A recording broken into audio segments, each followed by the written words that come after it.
we have some breaking inputs coming in from Sri Lanka. The counting has concluded. This is the latest that we are bringing to you, and Ranil Wickremesinghe is the new president.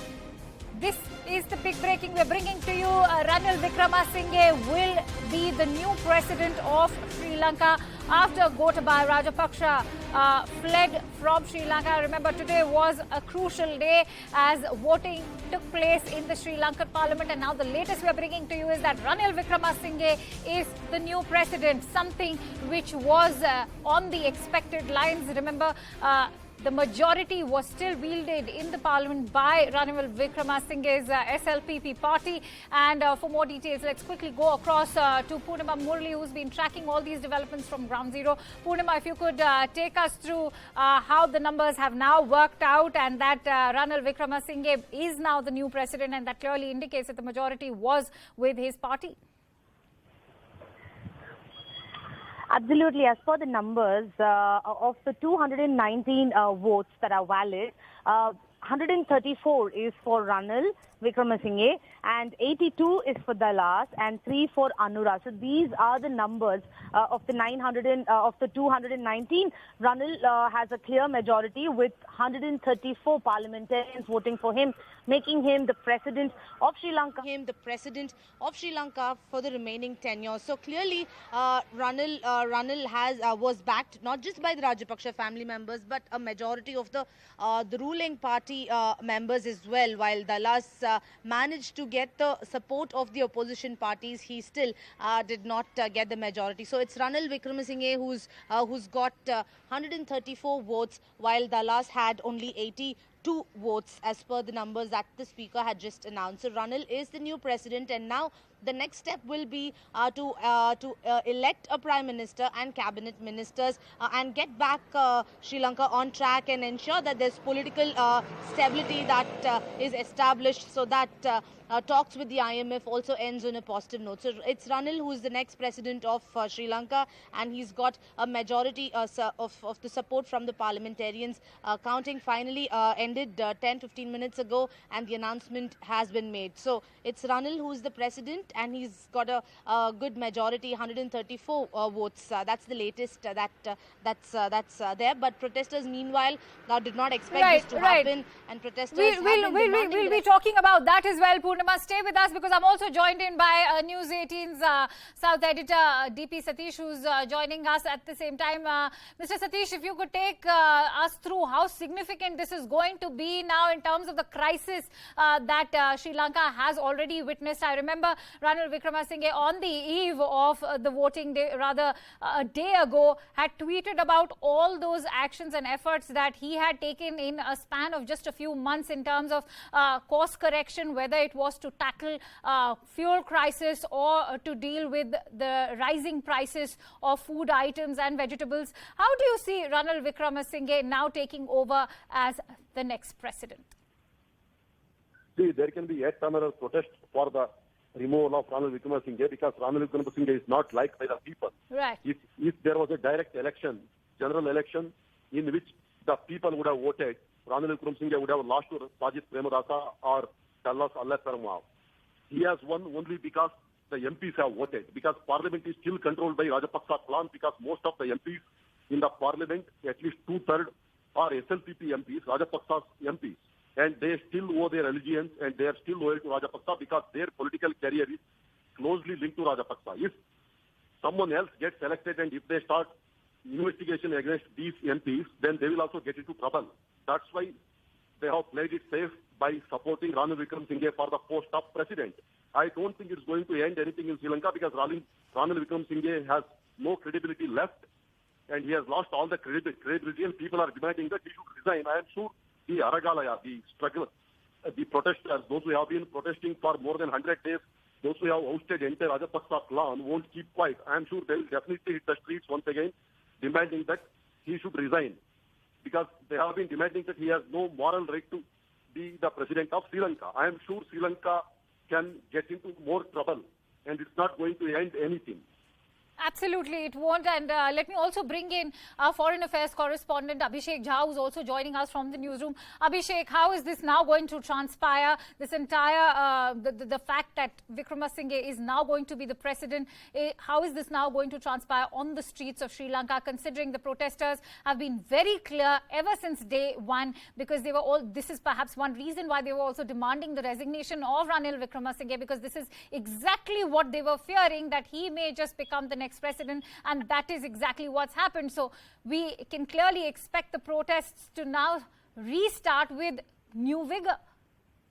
So Akanksha, clearly it looks like Ranil Wickremesinghe has yet again proved his political slyness over his opponents so clearly and so emphatically, because we have seen the kind of victory margin he has got. He's got almost 134 support of 134 MLAs, which is a lot more than what Sajid Premdasa's supported candidate has got. And we can expect that SLPP, the party which is ruled by Rajapaksa clan, has yet again come out in full support of Ranil Wickremesinghe. And it surely would go a message to the protesters that Ranil Wickremesinghe is a puppet, or is a very much handled by Rajapaksa's clan. We know that the UNPP, the party that Ranil Wickremesinghe represents, has only just one MLA, Ranil Wickremesinghe himself. And with this one MLA, now Ranil Wickremesinghe is going to be the president of Sri Lanka. This is quite a historic day in terms of political development of Sri Lanka. And with this day, what looked like heading towards a political solution, now it is entirely different scenario that is going to be. We can hope that the protesters who were looking like they would go back once the elections are over, presidential elections. We can hope that the protesters will still hold their ground, and they would continue to demand the resignation of Ranil Wickremesinghe as they have been demanding. Earlier, Ranil Wickremesinghe had announced on Twitter that he would also step down. However, now as he is clinging to the power, he tried to become interim president, Right. as long as the next government is not elected. And now he has got himself elected also, with all the political maneuvering that he is master of in his Right. last 3 decades of political career. Yeah. And it's not just about political maneuvering, he's been trying very hard to reach out to the masses in Sri Lanka, including those protesters. Having said that, Purnima, if I could bring you in on this, in the last few days, we've seen Ranil Wickremesinghe make some sweeping promises to the masses. He said that he's pledged to reinvestigate the 2019 Easter Sunday attacks, which we all know was targeting the Christian minority community. We all know that minorities have been an issue in Sri Lanka. Having said that, he's also promised to reintroduce the 19th Amendment to the Constitution, which of course reduces sweeping powers enjoyed by the president. Is this just blanket promises, or are we also going to see Wickremesinghe translate this into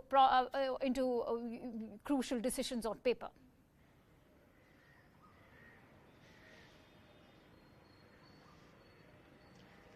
Well, at the moment, these are the promises that he's made, trying to appeal to protesters who say that he is someone who's protecting the Rajapaksas. He is someone who will be controlled by the Rajapaksa members, which is why he's time and again saying that he will ensure that the Prime Minister gets the executive powers and not the President, and that amendment will be introduced in the Parliament so that the Prime Minister and his cabinet ministers and the parliamentarians take decisions, and will also ensure that the President does not have the executive powers. These are the announcements made so far because these are trying to appeal to the protesters who still continue to demand the resignation of Ranil, because they see him as a Rajapaksa man, and that's why these promises have been made.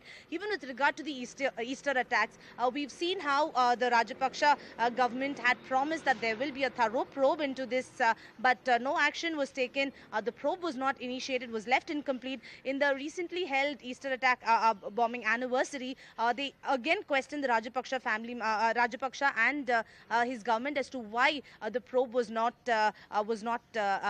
underway. And now Ranil is now trying to make these announcements to say that he is someone who will ensure that all these happen, and that he is not directed by the Rajapaksa as being portrayed by these protesters. But at the moment, he's backed by the ruling party. Protesters still not happy. They want Ranil to in fact step down. With Ranil now the new president of Sri Lanka, we'll have to see what protesters plan next. Right. Mr. Satish, if I could bring you in on this, should we now expect any sort of headway or breakthrough as far as those talks with the IMF are concerned? Because let's not forget, the IMF was very clear that till there's political stability in the island nation, they will not really take those talks forward. Should we expect any kind of breakthrough with the IMF? See, there is a problem. Ranil Wickremesinghe is being seen as a Rajapaksa man because he has won only with the support of the SLPP MPs, because the Sri Lanka Podujana Peramuna party, which is the ruling party of the Rajapaksa family, has backed him. Because most of the MPs are loyal to Mahinda Rajapaksa, and they know that if someone backed by Sajid Premadasa, the leader of the opposition, becomes the president, then Sajid will automatically become the prime minister. So that SLPP MPs can't face the next election. That's why they have voted Ranil Wickremesinghe. So he has been voted by the majority MPs, but not by the majority people of Sri Lanka. Sri Lankan people are really, really angry with Ranil Wickremesinghe. They are demanding his removal. And I am sure the protest will intensify. If the protest intensify, IMF, World Bank, Asian Development Bank, and European Union, America, India, China, Japan, all these countries will wait and watch, because nobody wants to fund a country which is in turmoil. Because Ranil Wickremesinghe's election as the president of Sri Lanka is not a good news for the country, because majority people are opposing him. I don't think anyone will come forward to assist Sri Lanka unless people accept Ranil Wickremesinghe as the president. We really don't know how he is going to pacify the protesters and promise them that he is different, because no one will believe Ranil Wickremesinghe, because everyone knows he has won because of Rajapaksa's MPs. So Ranil Wickremesinghe is now being seen as a proxy of the Rajapaksa family. Right. All right. We are also joined in by some guests right now.